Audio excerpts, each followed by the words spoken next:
So I'm here with Melinda from Streamline Property Buyers. Thank you for joining me. Thanks for having me, Mike. Good to be here.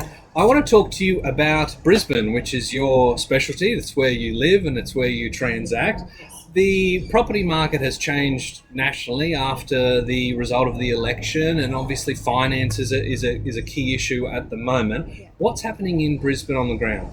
Look, what we've found is that buyers have entered the market, and there's more and more buyers every weekend. Open homes are becoming more popular, so it's not uncommon in the areas that we're active in for there to be more than 15 groups through on a Saturday at some of the open homes. Right. We've certainly found also that buyers are a little bit more optimistic and are more aggressive on price, and we've missed out on a couple of opportunities for buyers because they've sold at a price point that was much higher than where we'd appraised the property. So that tells us that potentially the price is starting to shift. Obviously, we won't know that until we see monthly data come through, but there's certainly more positive sentiment all round. Listing volumes, unfortunately, are fairly flat, so more buyers competing for a limited number of available properties. I think that's likely to put upward pressure on prices, but time will tell.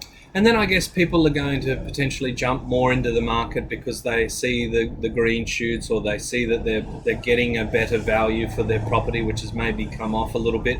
Are you expecting transaction volumes to pop up a little bit and there to be more opportunities for deals?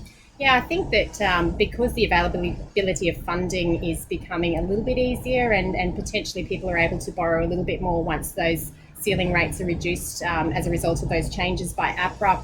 I think that we'll see more buyers have slightly higher capacity, which will have a positive impact on what people can afford, and therefore people that have been on the sidelines for a little while as well, they might start to enter the market. A lot of that potential policy change really put the handbrake on for a lot of buyers, both home buyers and investors. But I see that that's lifted, and those buyers who have been quite apprehensive in the past are really starting to move and look for their opportunities now.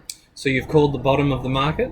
Oh, well, look, in Brisbane, did we have a real bottom? It's been fairly flat. So, it's been fairly flat and consistent, and there's still some pockets in Brisbane that haven't experienced that negative growth at all. So I guess fundamentally, we've got the drivers of supply and demand in place. We've got record infrastructure spending. We've got massive population growth. In fact, it's accelerating rates of population growth, and we've got a massive decline in building commencements. So the underlying balance of supply and demand is quite out of match, if you like, at the moment, and it's likely to put upward pressure on prices. The only thing we don't have is some wages growth, and we hope that will come with off the back of some of these major infrastructure projects. You're not alone there, I guess, and there's certainly some good opportunities at the price point for Brisbane as well. So we'll wait and see, but thank you for joining me. Thanks for having me, Mike.